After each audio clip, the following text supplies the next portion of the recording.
రండి దేవుని వాక్యాన్ని చదువు.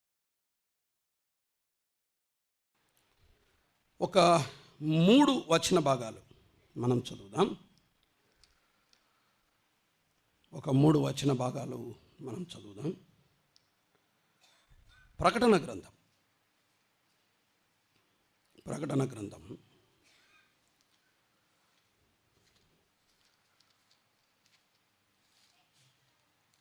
16వ అధ్యాయం. ప్రకటన గ్రంథం 16వ అధ్యాయం 12వ వచనం నుండి 16వ వచనం వరకు. 6వ దూత తన పాత్రను యూఫ్రటీసు అను మహానది మీద కుమ్మరింపగా తూర్పు నుండి వచ్చు రాజులకు మార్గము సిద్ధపరచబడినట్లు దాని నీళ్లు ఎండిపోయాను. మరియు ఆ ఘటసర్పము నోట నుండి, క్రూర మృగము నోట నుండి, అబద్ధ ప్రవక్తల నోట నుండి కప్పల వంటి 3 అపవిత్రాత్మలు బయలువెడలగా చూచితిని. అవి సూచనలు చేయునట్టి దయ్యముల ఆత్మలే. అవి సర్వాధికారి అయిన దేవుని మహాదినము జరుగు యుద్ధమునకు, నోట్ దిస్ పాయింట్, సర్వాధికారి అయిన దేవుని మహాదినమున జరుగు యుద్ధమునకు లోకమంతటా ఉన్న రాజులను పోగు చేయవలనని వారి యొద్దకు బయలువెళ్ళి హెబ్రీ భాషలో హర్ మెగిద్దోనను చోటునకు వారిని పోగు చేసిన. ఇదిగో నేను దొంగ వలె వచ్చుచున్నాను. తాను దిగంబరుడుగా సంచరించుతున్నందున జనులు తన దిశములను చూతురేమో అని మెలకువగా ఉండి తన వస్త్రమును కాపాడుకునేవాడు ధన్యుడు. లూకాసు వార్త 21వ అధ్యాయం. లూకాసు వార్త 21వ అధ్యాయం 24వ వచనాన్ని చదువుదాం. వారు కత్తివాత చేత కూలుదురు, చెరపట్టబడిన వారై సమస్తమైన అన్యజనుల మధ్యకు పోవుదురు. అన్య జనముల కాలములు సంపూర్ణమగు వరకు యెరూషలేము అన్య జనముల చేత త్రొక్కబడును. మరియు సూర్య చంద్ర నక్షత్రములలో సూచనలను, భూమి మీద సముద్ర తరంగముల ఘోష వలన కలవరపడిన జనులకు శ్రమయు కలుగును. ఆకాశమందలి శక్తులు కదిలింపబడును. గనుక లోకం మీదికి రాబోచున్న వాటి విషయమై భయము కలిగి మనుష్యులు ఎదురు చూచుతూ ధైర్యము చెడి కూలుదురు. Note this point. అప్పుడు మనుష్య కుమారుడు ప్రభావముతోనూ మహామహిమతోనూ మేఘారూఢుడై వచ్చుట చూతురు. సమయం లేదు కాబట్టి 12:15 మిగిలిన విషయాల మధ్యలో చదువుకుందాం. ప్రభు ఈ లేఖన భాగాలు మన వెనికిడిలో తన ఆత్మ ద్వారా మనందరి హెచ్చరికకై, సిద్ధపాటు కొరకై ఆయనే ఆశీర్వదించి దీవించునుగాక. ఎక్కడి వరకు వచ్చాం? ఎర్రని మహాఘట సర్పాన్ని గురించి కొంత పోయినసారి మనం ఆలోచన చేసాం. అది క్లుప్తమే. ఇప్పుడు మనము ఆలోచన చేయబోతున్నది ఏంటి అంటే, 7 ఏండ్ల శ్రమల కాలం ముగిసిన తర్వాత, అయ్యా వినండి దయచేసి, 7 ఏండ్ల శ్రమల కాలం ముగిసిన తర్వాత జరగబోయే మహాభయంకరమైన ఘోరమైన యుద్ధం, దాని పేరే హర్ మెగిద్దోను అనే యుద్ధం. దీన్ని హర్మగెద్దోను యుద్ధం అని అంటారు. ఇది 7 ఏండ్ల శ్రమల కాలము ముగింపులో జరుగుతుంది. హర్మగెద్దోను యుద్ధము అయిపోయిన తర్వాత 1000 ఏండ్ల పరిపాలన ప్రారంభమవుతుంది. అంటే 7 ఏండ్ల శ్రమల కాలానికి 1000 ఏండ్ల పరిపాలనకు మధ్యలో జరిగే ఈ మహాఘోరమైన యుద్ధమే హర్మగెద్దోను అనే యుద్ధం. వినింటారు కదా ఈ పేరు, హర్మగెద్దోను అనే యుద్ధాన్ని మీరు వినింటారు. బైబిల్ దీనికి చాలా విశేషమైన ప్రాధాన్యతనిచ్చింది, చాలా ప్రత్యేకమైన ప్రాధాన్యతనిచ్చింది. ఇది అక్షరార్థంగా జరుగుతుంది, అలంకారప్రాయం కొరకై రాయబడింది కాదు. ఇది అక్షరార్థంగా జరుగుతుంది. ప్రపంచ దేశాలన్నీ ఇశ్రాయేలుకు విరోధముగా వెళ్ళి యుద్ధము చేసే యుద్ధం ఇది. ప్రపంచ దేశాలు అన్నీ, ఆల్మోస్ట్ ఈవెన్ గతములో ఇశ్రాయేలుకు సపోర్ట్ చేసినటువంటి దేశాలు కూడా ఇప్పుడు ఇశ్రాయేలును వ్యతిరేకిస్తున్నాయి. జర్మనీలో కూడా లుకలుకలు ప్రారంభమయ్యాయి. రీసెంట్ న్యూస్, ఈవెన్ జర్మనీలో కూడా చిన్న చిన్న లుకలుకలు ప్రారంభమయ్యాయి. వాళ్ళు కూడా అపోజ్ చేస్తున్నారు. దయచేసి ఇజ్రాయెల్ దయచేసి యుద్ధాన్ని ఆపమని వారు ప్రయత్నం చేస్తున్నారు. నిన్ననే ఒక స్టేట్మెంట్ మీరు చూసింటారు. యునైటెడ్ నేషన్స్ జనరల్ సెక్రటరీ, అతని పేరు ఏం పేరు, గటర్సా ఏదో ఉంది పేరు, గటర్స్ అని ఏదో నేమ్ ఉంది. ఆ యునైటెడ్ నేషన్స్ జనరల్ సెక్రటరీ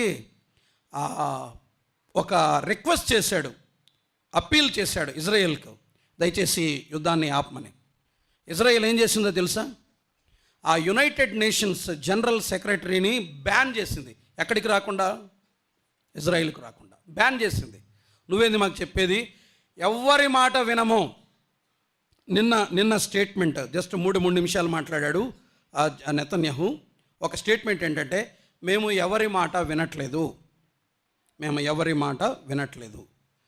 మీరు సపోర్ట్ చేసినా చేయకపోయినా మేము యుద్ధము చేస్తాం, యుద్ధము చేసి గెలుస్తాం. రాబోయే ప్రమాదాన్ని ఎవరు ఆపలేరు, మీ చేత ఎవరి వల్ల కాదు, మీరు ప్రయత్నం కూడా చేయొద్దని చెప్పేశాడు. ట్రంప్, ఇక్కడ అమెరికన్ ఎలక్షన్స్ జరుగుతున్నాయి, మీకు ఐడియా ఉందా? ట్రంప్ ఒక పిలుపిచ్చాడు, ఇజ్రాయెల్ యుద్ధాన్ని ఆపొద్దు, ముందుకెళ్ళిపోమన్నాడు. నువ్వు ముందుకెళ్ళిపో, కానీ నీ యుద్ధాన్ని కంటిన్యూ చేయి, ఎట్టి పరిస్థితుల్లో యుద్ధాన్ని ఆపొద్దని ట్రంప్ వారిని ఎంకరేజ్ చేశాడు. ట్రంప్ కనుక రేపు రాబోయే అమెరికన్ ఎలక్షన్స్లో కనుక వస్తే పరిస్థితి మరింత తీవ్రంగా మారిపోతుంది. అమ్మా కొంచెం అందుకనే మధ్య ఆసియా మీద కన్నేసి పెట్టండి అని చెప్పాను. వార్తలు చూస్తూ ఉండండి, గమనిస్తూ ఉండండి. తప్పుడు వార్తలు కూడా వస్తున్నాయి, వాటిని మీరు పట్టించుకోకండి. బ్యాలిస్టిక్ క్షిపణులు ఇరాన్ దాదాపు 400 కంటే ఎక్కువ ప్రయోగించింది. జనావాసాల మీద పడింది కూడా, అది కూడా వెస్ట్ బ్యాంక్లో, గాజాలోని వెస్ట్ బ్యాంక్లో పడింది. అది 1-2 పడ్డాయి. పెద్ద ప్రాణ నష్టం ఏం జరగలేదు, ఆస్తి నష్టం కూడా జరగలేదు. చాలా వరకు గాల్లోనే పేల్చేసింది ఇజ్రాయెల్. ఇప్పుడు ఇరాన్ బిక్కుబిక్కుమంటే ఎదురు చూస్తుంది. నిన్న ఇరాన్ అధ్యక్షుడు ఖమేనీ వచ్చి కొన్ని లక్షల మందికి మధ్యకు వచ్చి ఒక అనౌన్స్మెంట్ చేశాడు. అతను ఎట్లా వచ్చాడో తెలుసా? AK-47 రైఫిల్ పెట్టుకొని వచ్చాడు. 84 ఏళ్ల ముసలోడు అతను. ఈ ఖమేనీ AK-47 రైఫిల్ పట్టుకొని వేదిక మీదకి వచ్చి ఉపన్యాసం చేసి వెళ్ళిపోయాడు.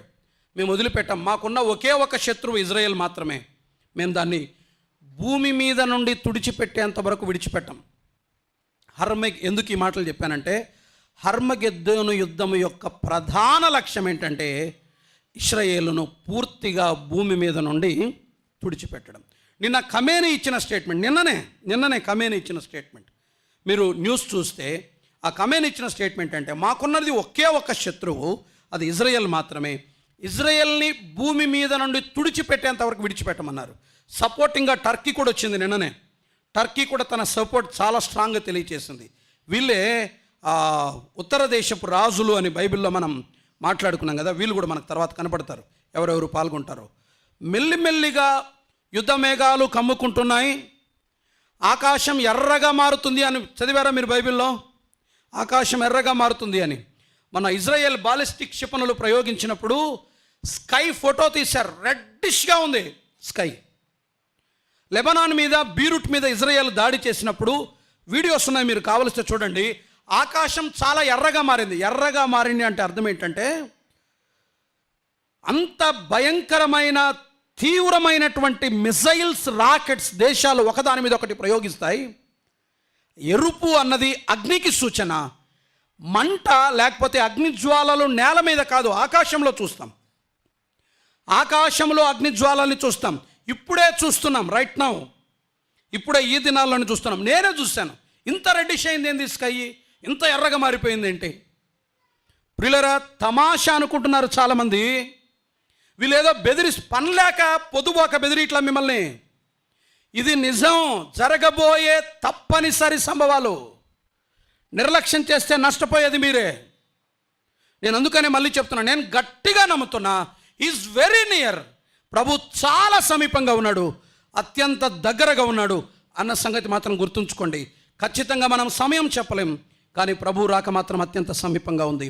హర్మగెద్దోనుకు ఆల్మోస్ట్ ఆల్రెడీ ప్రిపరేషన్స్ దాదాపుగా జరుగుతున్నట్టు అనిపిస్తున్నాయి. కానీ హర్మగెద్దోను యుద్ధం జరిగేటప్పుడు మనం భూమి మీద ఉండం. హర్మగెద్దోను యుద్ధానికి మనము పైనుండి వస్తాం. అదే మనకు ఆదరణకరమైన విషయం. మనము భూమి మీద ఉండం. హర్మగెద్దోను యుద్ధానికి ఎక్కడి నుండి వస్తాం? పైనుండి వస్తాం. మనం పైనుండి కిందికి దిగి వస్తాం.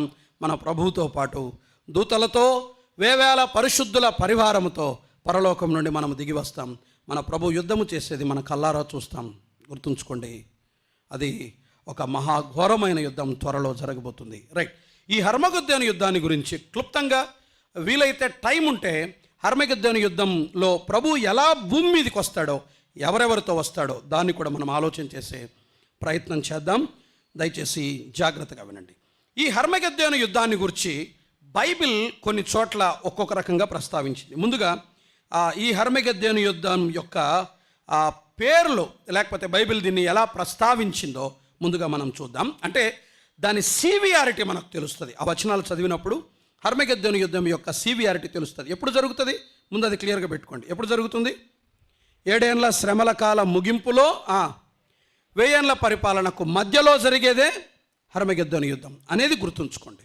రైట్? ఎవరెవరికి జరుగుతుంది? ఇశ్రాయేలు దేశానికి, ప్రపంచ దేశాలన్నిటికీ.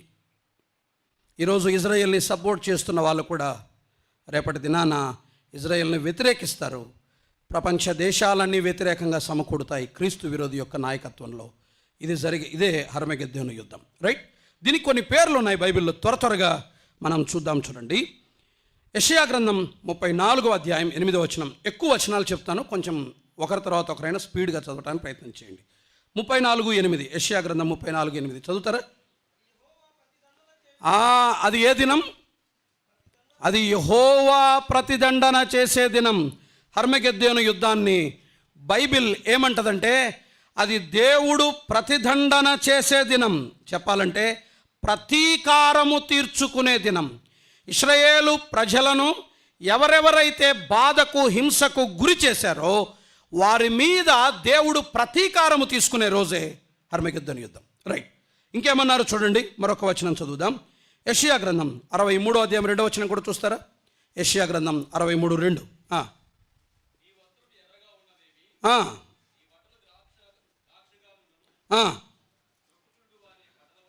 బట్టల వలె ఉన్నవేమి?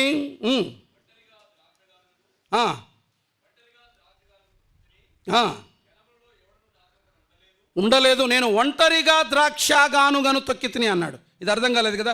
ప్రకటన గ్రంథానికి రండి. ప్రకటన గ్రంథం 14వ అధ్యాయం 19 నుండి 20 వచనాలు. త్వరగా 14వ అధ్యాయం 19 నుండి 20 వచనాలు.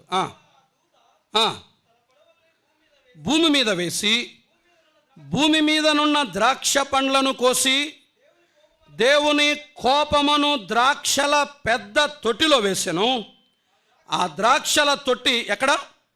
పట్టణమునకు వెలుపట త్రొక్కబడెను. యెరూషలేము యొక్క బయట, అదే మెగిద్దోను ప్రాంతం. యెహోషాపాతు లోయ అంటారు, జజ్రీల్ లోయ అని కూడా అంటారు దాన్ని. పట్టణమునకు వెలుపట త్రొక్కబడెను. 100 కోసుల దూరము గుర్రముల కళ్ళెము మట్టుకు ద్రాక్షల తొట్టిలో నుండి రక్తము ప్రవహించెను. ఆ లోయలో గుర్రము కళ్ళెం ఎక్కడ ఉంటుంది? ఇక్కడ ఉంటుంది కదా. గుర్రము కళ్ళెము వరకు రక్తం ప్రవహిస్తుందట. గుర్రాలు ప్రయాణం చేసేటప్పుడు దాదాపు గుర్రం పూర్తిగా మునిగిపోతుందంట. రక్త ప్రవాహం అంత ఎక్కువగా ఉంటుందంట. అంటే జరిగే వధ అంత తీవ్రంగా ఉంటుందని అలంకారప్రాయంగా బైబిల్ ఈ మాట చెప్తుంది. లేదు, అది అక్షరార్థంగానే జరుగుతుందని కొంతమంది అంటున్నారు. గుర్రముల కళ్ళెము వరకు రక్తం వస్తుంది. గుర్రముల కళ్ళెం అంటే గుర్రం ఎంత ఎత్తు ఉంటుంది? నాకంటే ఎత్తు ఉంటుంది నాకు తెలిసి. అవునా? రైట్. దాని కళ్ళెం అంటే నా ఎత్తు వరకు రక్తం ప్రవహిస్తుంది. ఇది అక్షరార్థంగా నిజంగా జరుగుతుంది అని అంటారు. లేదు, అలంకారప్రాయంగా దాని తీవ్రతను గురించి రాయడానికి ఇలా జరుగుతుందని కొంతమంది అంటారు. Right, okay. దీనికి ద్రాక్షల తొట్టి అని కూడా మాట్లాడారు. రైట్, మిగిలిన విషయాల దగ్గరికి వెళ్దాం. హర్మగెద్దోను యుద్ధము జరిగే స్థలం ఎక్కడ జరుగుతుంది? ద ప్లేస్ ఆఫ్ హర్మగెద్దోను యొక్క స్థలం ఎక్కడో చూడండి. 16వ అధ్యాయం ప్రకటన గ్రంథం 16వ అధ్యాయం ప్రకటన గ్రంథం 15వ వచనం. హెబ్రీ భాషలో హర్మగెద్దోనును చోటునకు వారిని పోగు చేసెను అనుంది. హెబ్రీ భాషలో హర్మగెద్దోను అనే చోటుకి వారిని పోగు చేసెను అనుంది. రైట్, ఈ హర్మగెద్దోను యుద్ధం అన్నది, ఈ మెగిద్దో అన్నది ఇదేం ఫస్ట్ కాదు. రైట్, ఈ మెగిద్దోను గురించి బైబిల్ ఒక సమాచారం ఇస్తుంది. కొంచెం వినండి, త్వరగా చెప్తాను. యెహోషువ గ్రంథం 12వ అధ్యాయం 21వ వచనంలో కనబడుతుంది. ఇది మెగిద్దోను, కనానీయుల పట్టణంలో ఒకటి.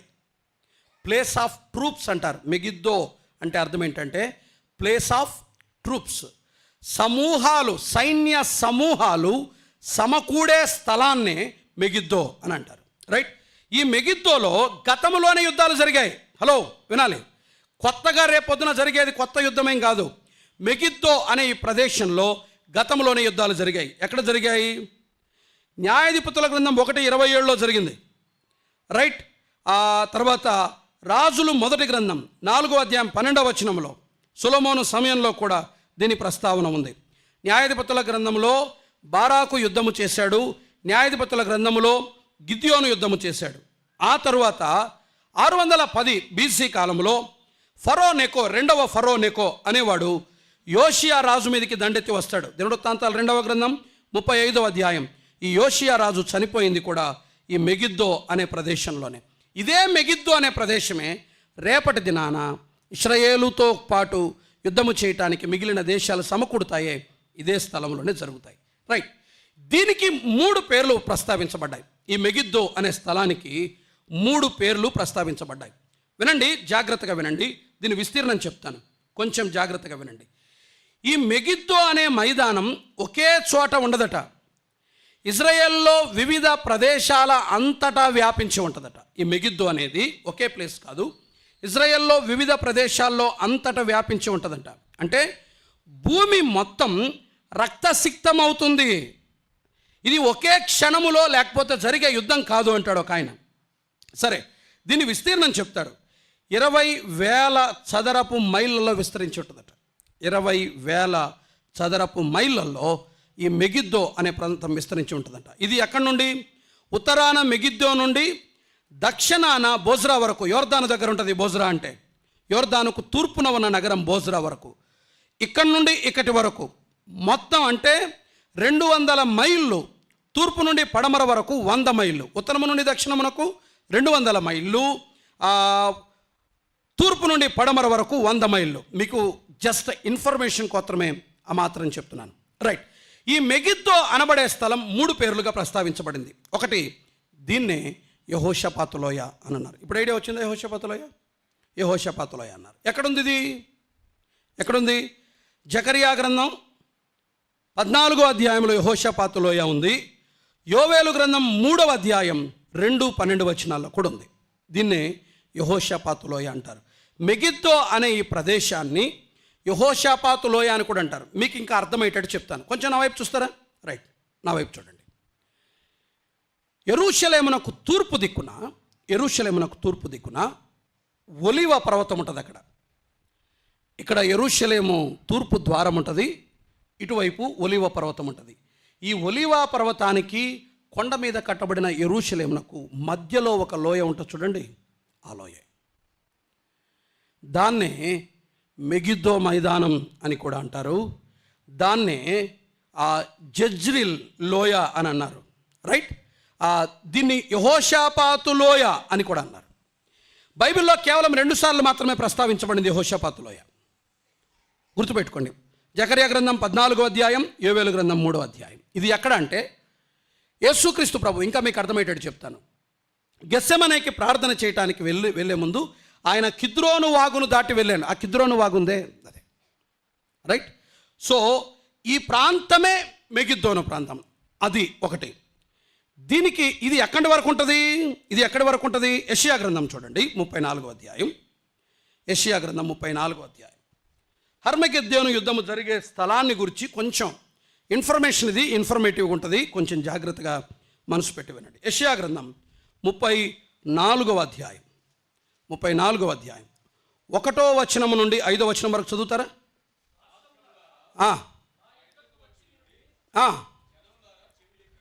ఆలకించుడి, భూమియు దాని సంపూర్ణతయు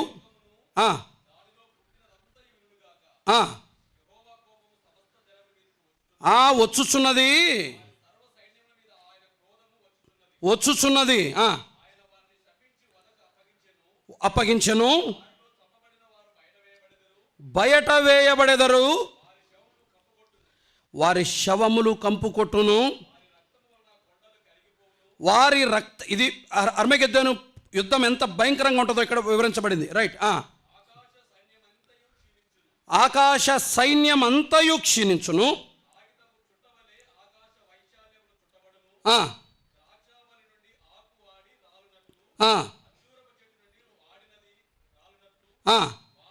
వాటి సైన్యమంతయు రాలిపోవును,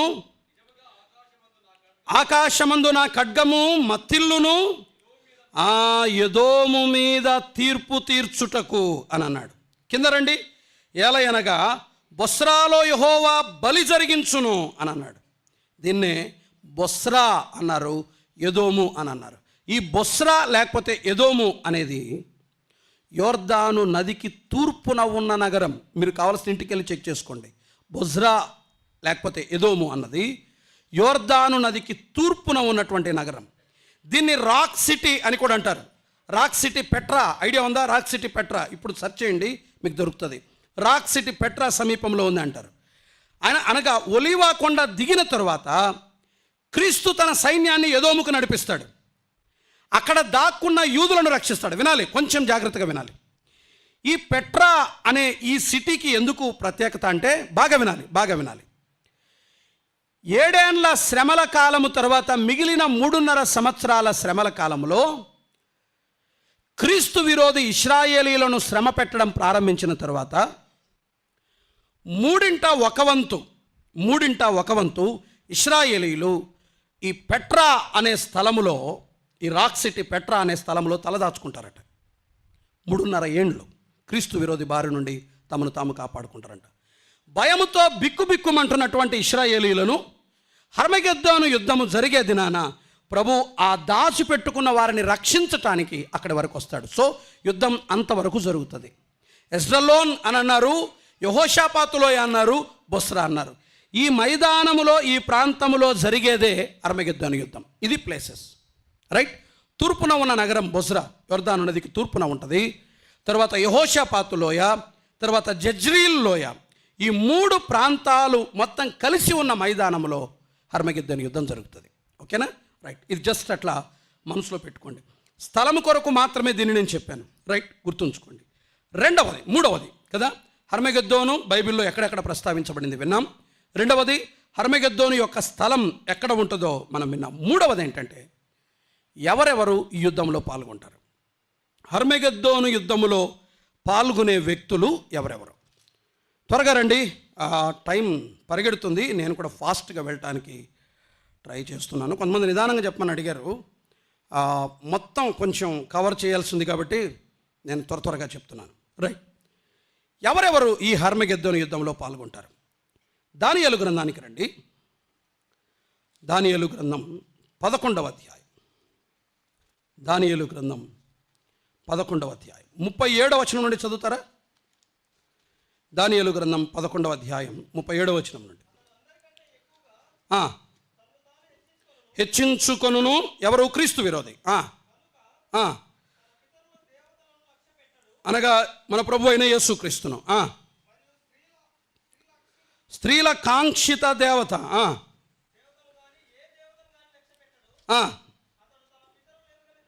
దేవతను అనగా ప్రాకారముల దేవతను వారి దేవత కుమారుగా గణపరచును.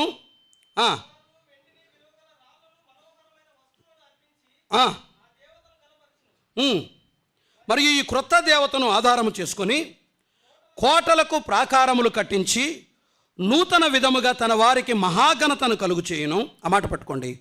దేశమును క్రయమునకు విభజించి ఇచ్చి అనేకుల మీద తన వారికి ప్రభుత్వం ఇచ్చును. ఈ మాట ఒకటి కొంచెం మనసులో పెట్టుకోండి. దాని అర్థం ఏంటంటే ఇశ్రాయేలు దేశాన్ని చివరి 3.5 సంవత్సరాలు యెరూషలేమును ప్రధానంగా చేసుకొని ప్రపంచాన్ని పరిపాలిస్తాడు క్రీస్తు విరోధి. ఇశ్రాయేలు దేశము మీద ఇతరులకు అధికారాన్ని ఇస్తాడు. ఇది అన్యజనుల చేత త్రొక్కబడ్డం. ఇతరులకు అధికారాన్ని ఇస్తాడు ఈ క్రీస్తు విరోధి. అనగా ఇతరులంటే ఎవరు? క్రీస్తు విరోధికి ఎన్ని కొమ్ములు ఉన్నాయని విన్నాం. మొత్తం ఎన్ని 10 బొటన వేళ్ళు. ఎక్కడ? నెబుకద్నెజరు ప్రతిమ. ఇక్కడ ఏంటివి? 10 కొమ్ములు. అంటే ఆ 10 కొమ్ములు లేకపోతే 10 బొటన వేళ్ళు దేన్ని సూచిస్తాయని విన్నాం? 10 రాజ్యాలు. ఐరోపాలో ఉన్నటువంటి 10 రాజ్యాలు. అంటే వినండి, ఐరోపాలో ఉన్నటువంటి 10 రాజ్యాలు ఇశ్రాయేలు మీద ప్రభుత్వం చేస్తాయి. హలో, లిజన్ కేర్ఫుల్లీ, చాలా జాగ్రత్తగా వినండి. ఇప్పుడు ఇజ్రాయేల్ను చూస్తే ఏమనిపిస్తుంది? చాలా టెరిఫిక్ అనిపిస్తుంది. వీళ్ళు ఎవరికి భయపడరు అనిపిస్తుంది. అబ్బా, ఇంత భయంకరమైందా ఇజ్రాయేల్ అనిపిస్తుంది. దాదాపు మనం చూసే వార్తలన్నీ అంతే భయంకరంగా ఉన్నాయా? అయితే ఈ చివరి 3.5 సంవత్సరాల కాలంలో ఇప్పుడు ఊహించే ఇశ్రాయేల్ అప్పుడు ఉండదు. అప్పుడు నిష్క్రియాత్మంగా ఉంటుంది, ఏమీ చేయదు, చేతులు ముడుచుకొని కూర్చుంటుంది, భయముతో వణికిపోతుంది ఇశ్రాయేల్. ఇప్పుడు ఇజ్రాయేల్ని చూస్తే మొత్తం ప్రపంచాన్ని భయపెడుతుందా? హర్మగెద్దోను యుద్ధము జరిగే సమయానికి ఈ ఇశ్రాయేలు మీద 10 రాజ్యాల ప్రభుత్వాలు, వాడు ఇశ్రాయేలు దేశమును ఇతరులకు అధికారాన్ని ఇస్తాడు. మిగిలిన 10 రాజ్యాలు వీరిని పరిపాలించడం మొదలు పెడతారు. వీళ్ళు మౌనమైపోతారు, నిష్క్రియాత్మకంగా మారిపోతారు, ఏమీ చేయలేని పరిస్థితికి వచ్చేస్తారు, శక్తిహీనులుగా మిగిలిపోతారు. క్రీస్తు విరోధి హింసలకు భయపడి మొత్తం చెల్లాచెదురైపోతారు ఇశ్రాయేలు దేశంలోని ప్రజలంతా. కొంతమంది వెళ్ళి దాచిపెట్టుకుంటారు, అక్కడక్కడ దాచిపెట్టుకుంటారు. కొంతమంది ఎవరో కొందరు వారికి ఆశ్రయాన్ని ఇస్తారు. దాని గురించి కూడా నేను తర్వాత చెప్తాను, గుర్తుంచుకోండి. అంత దీనావస్థలో ఇశ్రాయేలు ఉంటుంది. అనగా హర్మగెద్దోను యుద్ధములో పాల్గొనే మొట్టమొదటి వ్యక్తులు ఎవరు? క్రీస్తు విరోధితో పాటు ఉన్నటువంటి 10 రాజ్యాలు. ఏది? ఐరోపాలో ఉన్నటువంటి 10 రాజ్యాలు. ఇదొక బ్యాచ్. రెండవ బ్యాచ్ మరలా చదువుదాం. ఆ తర్వాత 16వ అధ్యాయం ప్రకటన గ్రంథం, 16వ అధ్యాయం ప్రకటన గ్రంథం. 6వ దూత తన పాత్ర, 12వ వచనం, తన పాత్రను యూఫ్రటీసు అను మహానది మీద కుమ్మరింపగా తూర్పు నుండి వచ్చు రాజులకు మార్గము సిద్ధపరచునట్లు దాని నీళ్లు ఎండిపోయాను. వీళ్ళెవరు అంటే తూర్పు నుండి వచ్చే రాజులు. వీళ్ళెవరు అంటే తూర్పు నుండి వచ్చే రాజులు. తూర్పు నుండి వచ్చే రాజులు అంటే ఇంతకుముందే చెప్పారు. ఎవరెవరు తూర్పు దిక్కున ఉండేది? వీళ్ళలో చైనా, జపాన్ ప్రాముఖ్యంగా ఉంటాయి. హలో, వినాలి. యూఫ్రటీస్ రివర్ ఎక్కడుందో కొంచెం మ్యాప్స్లో సెర్చ్ చేయండి, మీ గూగుల్ మ్యాప్స్లో. ఆల్మోస్ట్ యూఫ్రటీస్ నది ఇరాన్ ప్రాంతంలో ఎండిపోయి పరిస్థితుల్లోనే ఉంది. అక్కడక్కడ మాత్రమే తడిబారింది యూఫ్రటీస్ నది. ఎండిపోయిన దశకు చేరుకుంది యూఫ్రటీస్. అప్పుడెప్పుడు 6వ దూత బూర ఊదినప్పుడు యూఫ్రటీస్ అనే మహానది మీద కుమ్మరించినప్పుడు దాని నీళ్ళు ఏమైపోతాయనుంది? ఎండిపోతాయి. అంటే నది మొత్తం ఎండిపోయి మైదానంగా మారిపోతుంది. ఈ మైదాన ప్రాంతము గుండా, అనగా ఇరాన్ మీదుగా మెగిద్దో ప్రాంతానికి ఈ తూర్పు దేశపు రాజులు బయలుదేరి వెళ్తారు. హర్మగెద్దోను యుద్ధానికి పోగు చేసే సమయంలో 10 మంది రాజ్యాలు, ఐరోపాలోని 10 రాజ్యాలు, ఆ తూర్పు దేశపు రాజులు. దానియేలు గ్రంథంలో 11:40 చూడండి. 11:40 అంత్యకాలమందు దక్షిణ దేశపు రాజు అతనితో యుద్ధము చేయును. ఉత్తర దేశపు రాజు రథములను, గుర్రపు రౌతులను, అనేకమైన ఓడలను సమకూర్చుకొని తుపాను వలె అతని మీద పడి దేశముల మీదుగా ప్రవాహము వలె వెళ్ళును అనుంది. ఇప్పుడు ఎవరు ఉత్తర దేశపు రాజు అంటే? థర్డ్ ప్లేస్ ఎవరిది? ఉత్తర దేశపు రాజు అంటే ఎవరు? ఎన్నిసార్లు చెప్పాను ఉత్తర దేశపు రాజు అంటే ఎవరు అని? 4-5 వారాలుగా వింటున్నాం. ఉత్తర దేశపు రాజు ఎవరు? రష్యా. క్యాజీ 5 వారాలు అవుతుంది. ఉత్తర దేశపు రాజు అంటే ఎవరు? ఇంకా మీరు అంటే లోపలికి పోవట్లేదా? ఉత్తర దేశపు రాజు అంటే రష్యా. రష్యాతో పాటు సహకరించే మిగిలిన రాజ్యాలు, అతనిని వెంబడించే మిగిలిన రాజ్యాలు, వీరు కూడా హర్మగెద్దోను యుద్ధానికి వస్తారు. వీరితో పాటు ప్రపంచంలోని మిగిలిన దేశాలని, ఈ 3 ముఖ్యమైన ట్రూప్స్. ఒకటి ఐరోపాలో ఉన్నటువంటి 10 రాజ్యాల కూటమి, క్రీస్తు విరోధి నాయకత్వం కింద ఉన్న 10 రాజ్యాల కూటమి. 2 తూర్పు దేశపు రాజులు. 3 ఉత్తర దేశపు రాజులు. ఇవి మెయిన్ ట్రూప్స్. ఇవి మిగిలిన ఎవరెవరైతే వీళ్లకు సహకరిస్తారో వీళ్ళ నాయకత్వం కింద మిగిలిన రాజ్యాలు కూడా విడిపోతాయట. ఆ 10 రాజ్యాల కూటమికి కొన్ని దేశాలు సహకరిస్తాయట. తూర్పు దేశపు రాజులకు మరికొంతమంది సహకరిస్తారట. ఇండియా కూడా ఉండొచ్చేమో, తెలీదు. తూర్పు దేశపు రాజులు అంటే మనం ఆ బ్యాచ్లోకి వెళ్ళిపోతాం. ఇండియా కూడా ఉండొచ్చు. ఉత్తర దేశపు రాజు అంటే ఆ ప్రాంతం వారికి మరి కొంతమంది సహకరిస్తారు. ఒక్క మాట చెప్పాలంటే ప్రపంచ దేశాలన్నీ ఇశ్రాయేలు మీదికి ఒక్కతే అయిపోతుంది. ఇశ్రాయేలు ఒంటరిగా మారిపోతుంది. హర్మగెద్దోను యుద్ధానికి ముందు ఇజ్రాయేలు ఒంటరిగా మారిపోతుంది. ప్రపంచ దేశాలన్నీ ఇశ్రాయేలు మీదికి దండెత్తి వస్తాయి. అదే మెగిద్దోను ప్రాంతం. అక్కడ ఘోరమైన యుద్ధం జరుగుతుంది. సైన్యాన్ని విపరీతంగా మోహరిస్తారు. ఇశ్రాయేలును తుడిచిపెట్టాలనే ప్రయత్నం చేస్తారు. అప్పుడు వస్తాడు పైనుండి ప్రభు. అప్పుడు జరిగేదే ఈ హర్మగెద్దోను యుద్ధం. ఈ హర్మగెద్దోను యుద్ధానికి కింద ఏర్పడిన ప్రదేశాలు ఇవి. ఇప్పుడు ఆయన ఈ హర్మగెద్దోను యుద్ధానికి ఎక్కడి నుండి వస్తాడు? ఆయన పైనుండి వస్తాడు. ఎట్లా వస్తాడు? రండి చూద్దాం. జకర్యా గ్రంథం 14వ అధ్యాయం 4వ వచనం. జకర్యా గ్రంథం 14వ అధ్యాయం 4వ వచనం. ఆ దినమునంటే ఏ దినమున? 1 నుండి కూడా చదవండి.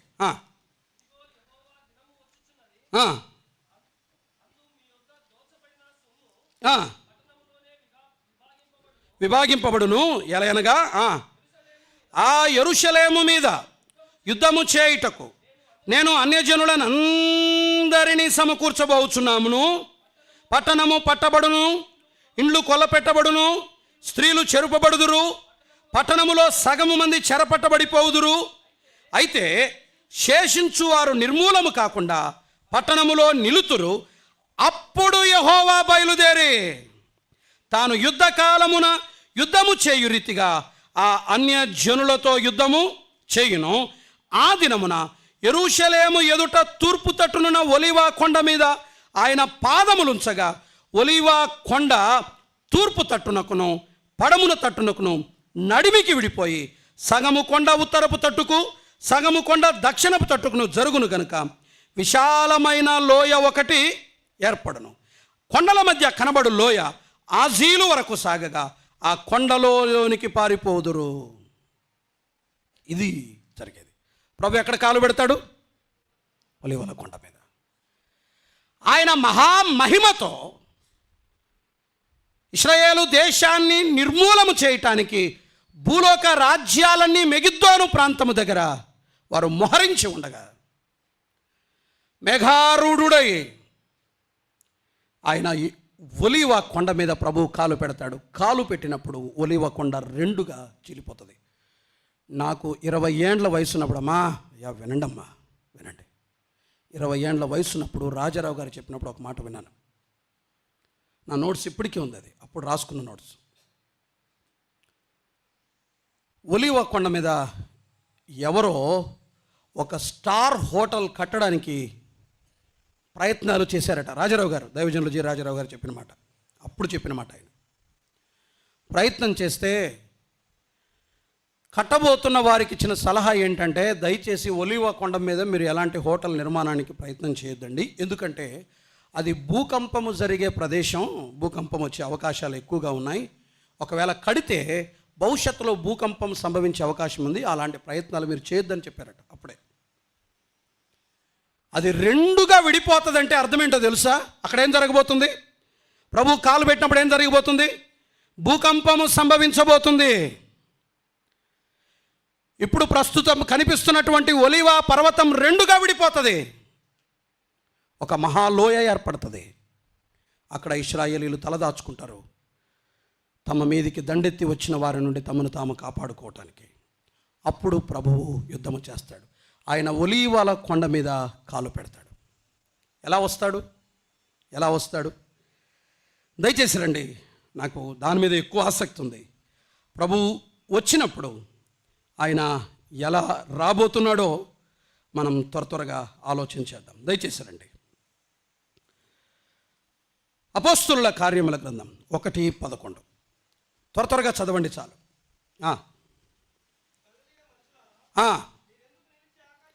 ఒలీవ కొండ మీద ఇది. మీరెందుకు నిలిచి ఆకాశం వైపు చూస్తున్నారు? ఈయేసే వెళ్ళిపోయటం మీరు చూశారో ఆయన తిరిగి వచ్చును అని అన్నాడు. ఏ రీతిగా వెళ్ళాడో ఆ రీతిగానే తిరిగి వచ్చాడు. ప్రకటన గ్రంథం ఎలా వస్తాడు ఆయన? ప్రకటన గ్రంథం 1వ అధ్యాయం 7వ వచనం చూడండి. ఆయన కాలు మోపినప్పుడు ఎలా ఉంటుంది? ప్రకటన గ్రంథం 1:7.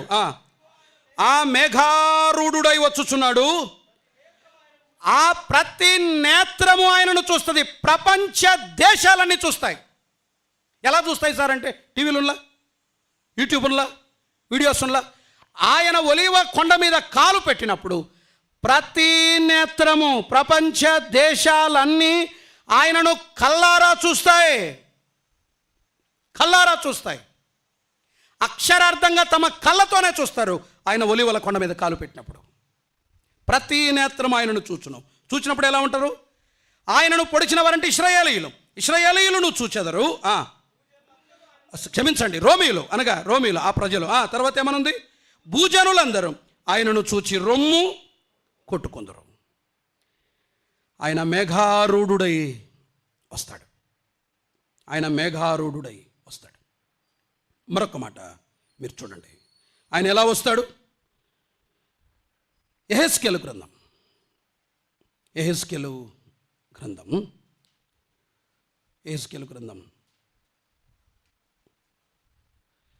20వ అధ్యాయం, క్షమించండి, 20వ అధ్యాయం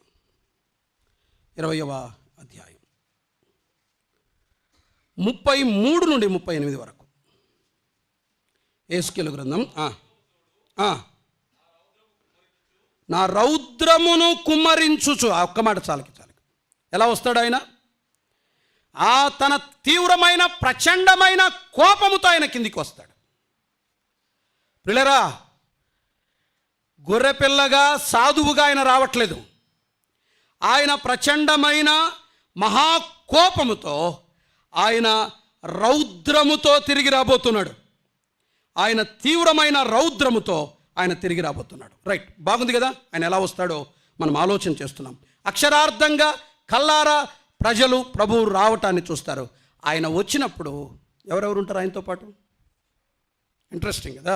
ఆయనతో పాటు ఎవరెవరు ఉంటారు? రండి దయచేసి లేఖనానికి రండి. 14వ అధ్యాయం 5వ వచనం మరలా చదవండి. జకర్యా గ్రంథం 14:5. అజీలు వరకు సాగగా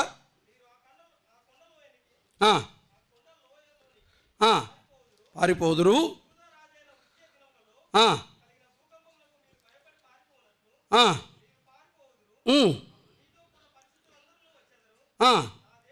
ఏమనుంది? నీతో పాటు ఏమనుంది? పరిశుద్ధులందరూ వచ్చేదరు అన్నాడు కదా. నీతో పాటు పరిశుద్ధులందరూ వచ్చేదరు అన్నాడు. తెస్సలోనిక మొదటి పత్రిక 1:7 చూడండి. రెండవ పత్రిక, తెస్సలోనిక 2వ పత్రిక 1:7, త్వరగా 1:7.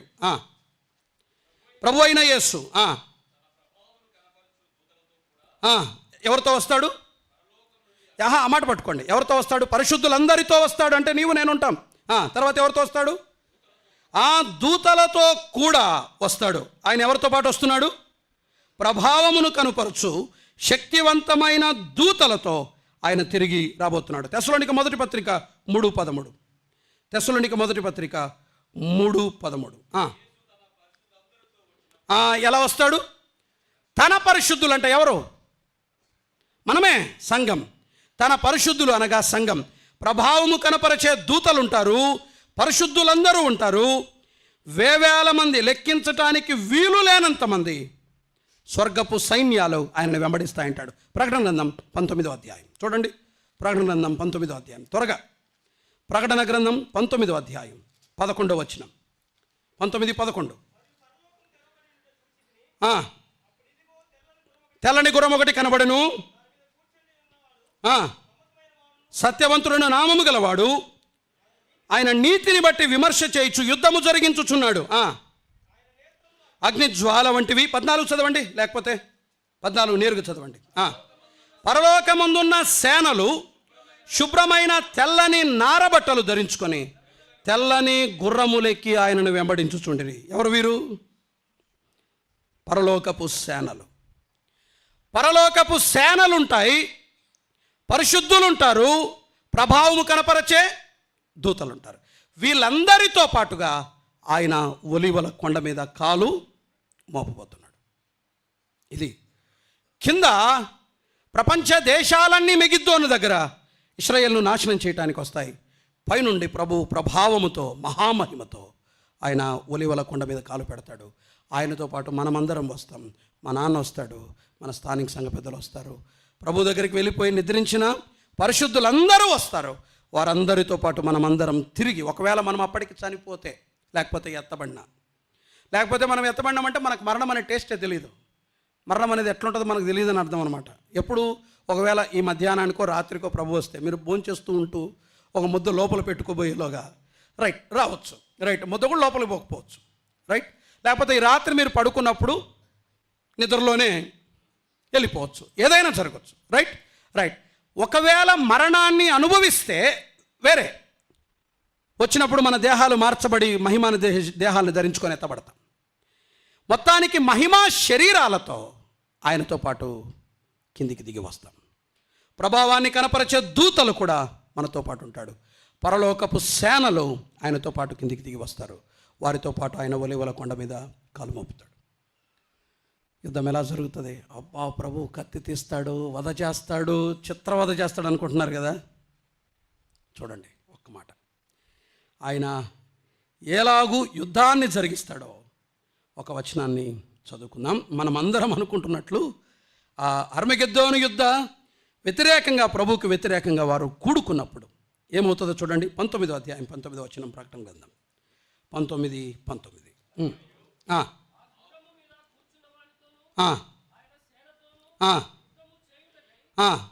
ఆ క్రూర మృగమును బురాజులను వారి సేనలను కూడి ఉండగా చూచి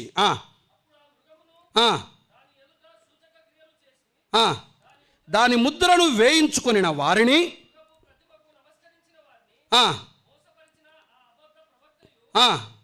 పట్టబడి వారిద్దరూ గంధకముతో మండు అగ్నిగుండములో ఆ ప్రాణములతోనే వేయబడిరి. యుద్ధం జరిగిందా? మరి ఎట్లా జరిగింది? ఎలా పట్టుకున్నాడు వారిని? రండి తెస్సలోనిక మొదటి పత్రిక, యుద్ధం ఎలా జరుగుతుందో చూద్దాం. తెస్సలోనికైలకు రాసిన 2వ పత్రిక 2వ అధ్యాయం 2వ పత్రిక 2వ అధ్యాయం 8వ వచనం. బయలుపరచబడును, నోట్ దిస్ పాయింట్, ప్రభువైన యేసు నోటి ఊపిరి చేత వానిని సంహరించి తన ఆగమన ప్రకాశము చేత, అదే జరిగేది. దేంతో? నోటి ఊపిరితో నాశనం చేస్తాడు. ఆ ఆగమన ప్రకాశం, ఆ వెలుతురు ఉంటుందే, ఆ వెలుతురు తట్టుకోలేక కొంతమంది చచ్చిపోతారు. ఏమి అనడో ఆయన నోటి ఊపిరితో, కొంతమంది ఆయన మాట మాత్రమే సెలవిస్తాడు అంటారు, ఆయన నోటి ఊపిరితో నాశనం చేస్తాడు. తన ఆగమన ప్రకాశము చేత వారిని నాశనం చేస్తాడు. క్రూర మృగమును అబద్ధ ప్రవక్తను ప్రాణముతోనే అగ్నిగుండంలో వేస్తాడు. అక్కడ కోటాను కోట్ల శవాలు అక్కడ పడి ఉంటాయి. అప్పుడు ఒక మాట చెప్పబడింది చూడండి. నాకు ఆ మాట, ఆ వచనం జస్ట్ నోట్ చేసుకోవడం నేను మిస్ అయిపోయాను. ఒకసారి అయినా దాన్ని వెతికే ఒక చిన్న ప్రయత్నం చేద్దాం. జస్ట్ ఆ వర్డ్ నేను మిస్ చేసుకున్నాను. ఒకసారి ఆ భాగాన్ని ఒకసారి చూద్దాం. చూడండి, ఆయన తిరిగి వచ్చినప్పుడు అక్కడ ఏమి జరుగుతుంది? ఆయన గొప్ప విందు చేయబోతున్నాడు. దేని? భూలోకములో ఉన్నటువంటి ఆకాశ పక్షులను ఆయన ఆహ్వానించి ఒక గొప్ప వధ చేశానని వారిని ఆయన ఆహ్వానించబోతున్నాడు. ఒక మాట, ఆ మాట మనం చదువుకుందాం. చూడండి, ప్రకటన గ్రంథంలోనే ఉంటుంది. Just I miss that reference. ప్రకటన గ్రంథంలోనే మనకు కనిపిస్తుంది. ఒకసారి 19:9 చదువునానా.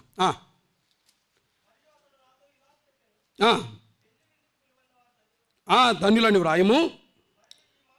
కాదు, అది కాదు, 17 చూడండి. రైట్, 17, 18, రైట్, అదే కరెక్ట్. 19:17. మరియు ఒక దూత సూర్యబింబములో నిలిచి ఉండట చూచితిని. అతడు గొప్ప శబ్దముతో ఆర్భాటించి, రండి, చూడండి అన్నమాట, రాజుల మాంసమును, సహస్రాధిపతుల మాంసమును, బలిష్ఠుల మాంసమును, గుర్రముల మాంసమును వాటి మీద కూర్చుండి వారి మాంసమును, స్వతంత్రులదేమి, దాసులదేమి, కొద్దివారిదేమి, గొప్పవారిదేమి, అందరి యొక్క మాంసను తినుటకై దేవుని గొప్ప విందుకు కూడిరండి. ఆకాశ మధ్యమందు ఎగురుచున్న సమస్త పక్షులను పిలిచెను. అక్కడ మహా గొప్ప విందు జరుగుతుంది. వేటికి? ఆకాశ పక్షులకు. చనిపోయిన ఆ రాజుల మృతదేహాలు, సైన్యాధిపతుల మృతదేహాలు, ఆయనను వెంబడించినటువంటి ఆ సైన్యాల మృతదేహాలు, కోటాను కోట్ల శవాలు అక్కడ పడి ఉంటాయట. దాన్ని వివరించటానికి ఈ మాట రాయబడింది. అంత మహా గొప్ప వధ జరుగుతుంది. దాన్ని ఇందాక అన్నాం కదా, గుర్రముల కళ్ళెము వరకు రక్తం ప్రవహిస్తుంది అని. గుర్రముల కళ్ళెం వరకు రక్తం ప్రవహిస్తుంది. యెహోషాపాతు లోయంతా రక్తసిక్తం అవుతుంది. మెగిద్దో మైదానం అంతా రక్తసిక్తం అవుతుంది. అతి ఘోరమైన దృశ్యాలు ఆ దినాల్లో మనం చూస్తాం. అంత ప్రచండంగా, అంత ఘోరంగా హర్మగిద్దోను యుద్ధం జరుగుతుంది. అబద్ధ ప్రవక్తను, క్రీస్తు విరోధిని పట్టుకొని ప్రాణములతోనే ఆయన అగ్నిగంధకములతో మండుగుండంలో ప్రవేశిస్తారు. ఇక్కడ హర్మగిద్దోను యుద్ధం అన్నది ముగించబడుతుంది. తర్వాత ఏంటి? మళ్ళీ ఆలోచన చేద్దాం. రైట్? ఆయన హర్మగిద్దోను యుద్ధానికి వచ్చినప్పుడు ఆయన ఎందుకు హర్మగిద్దోను యుద్ధానికి వస్తాడో, ఏమి చేయబోతున్నాడో, దేని నిమిత్తం ఆయన రాబోతున్నాడో, మిగిలిన విషయాలు మనం ఆలోచన చేద్దాం. ప్రియులారా, ఇది వినాలి. అంతవరకు హర్మగిద్దోను యుద్ధము తరువాత 1000 సంవత్సరాలు ఇక ఏ యుద్ధము జరగదు. లాస్ట్లో ఇంకొక యుద్ధం జరుగుతుంది అంతే. ఆ తర్వాతకి ఎన్నటెన్నటికి శాంతి, నెమ్మది ఉంటుంది. జ్ఞాపకం పెట్టుకోండి, పరిస్థితులు బాగలేవు. నేను మిమ్మల్ని భయపెట్టట్లేదు. ఒకవేళ భయపెడుతున్నామని అనుకున్నా పర్లేదు. దినాలు చాలా ప్రమాదకరంగా ఉన్నాయి. ప్రభుకు హృదయాన్ని ఇవ్వండి, నిర్లక్ష్యం చేయొద్దండి. క్రీస్తు ప్రభువును రక్షకునిగా అంగీకరించండి. ఈ విషయాలు వింటూ ఉండగా మిమ్మల్ని మీరు సిద్ధపరుచుకోవాల్సిందిగా మనవి చేస్తున్నాం. ఇందాక పాడిన పాట కూడా అదే కదా, యేసు వస్తున్నాడు ఎదురు వెళ్దాం, రాజు వస్తున్నాడు ఆయత్తం అవుదాం, సిద్ధపడదాం, రెడీగా ఉండండి. నమ్మని వారెవరైనా ఉంటే ఈ మధ్యాహ్నమైన యేసుక్రీస్తు ప్రభువును రక్షకునికి అంగీకరించండి. నమ్మిన మనం మీ అహంకారాలు, విర్రవీగుడుతనాలు, మీ కోపాలు, కక్షలు పక్కన పెట్టండి. ప్రభు మనల్ని తీసుకోవడానికి వచ్చినప్పుడు నిందారహితంగా ఉండడానికి మనం ప్రయత్నం చేద్దాం. పరిశుద్ధతను మనం కాపాడుకుందాం. ఇది 7 ఏళ్ల శ్రమల కాలం అనంతరం జరగబోయే హర్మగిద్దోను యుద్ధాన్ని కూర్చున్న కొద్దిపాటి వివరాలు, డీటెయిల్డ్ కాదు, వెరీ బ్రీఫ్ డీటెయిల్స్ మాత్రమే, అంటే సమాచారం మాత్రమే మనం తీసుకున్నాం. లోతుగా వెళ్తే చాలా భయంకరంగా ఉంటుంది. మనం కేవలం సమాచారం కొరకు, అవగాహన కొరకు ఈ సంగతులు ఆలోచన చేస్తున్నాం. ప్రియులారా, నమ్మని వారు నమ్మండి, నమ్మిన మనం సిద్ధపడదాం, జాగ్రత్త పడదాం. ఒక కన్నేసి ఉంచండి దేని మీద? ఇశ్రాయేలు దేశం మీద. ఏం జరుగుతున్నాయో కోసం చూస్తూ ఉండండి. అవి మనల్ని ఎప్పటికప్పుడు అలర్ట్ చేస్తాయి. ప్రార్థన చేద్దాం. పరిశుద్ధుడైన తండ్రి, మిమ్మల్ని స్తుతిస్తున్నాం. మీ ప్రణాళిక ఎంత గొప్పది. జరగబోయే సంభవాలు ముందే మా కొరకై లేఖనాల్లో రాయించి ఉంచారు. వాటికి సంబంధించిన సూచనలు మా కళ్ళ ముందు కనిపిస్తున్నాయి. దానికంటే ముందు మీరు మమ్మల్ని తీసుకుపోవడానికి రాబోతున్నారు. మీతో పాటు మేము మరలా తిరిగి వస్తాం.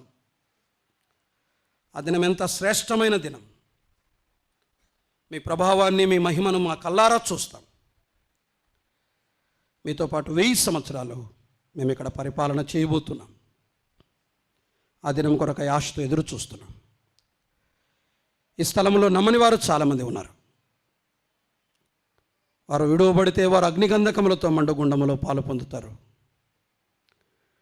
7 ఏళ్ళు మహాశ్రమలు వారు అనుభవించాల్సి ఉంటుందని వారు హెచ్చరింపబడి తమను తాము సిద్ధపరచుకోవటానికి, తమ హృదయాలను మీకు ఇవ్వటానికి సహాయం చేయండి.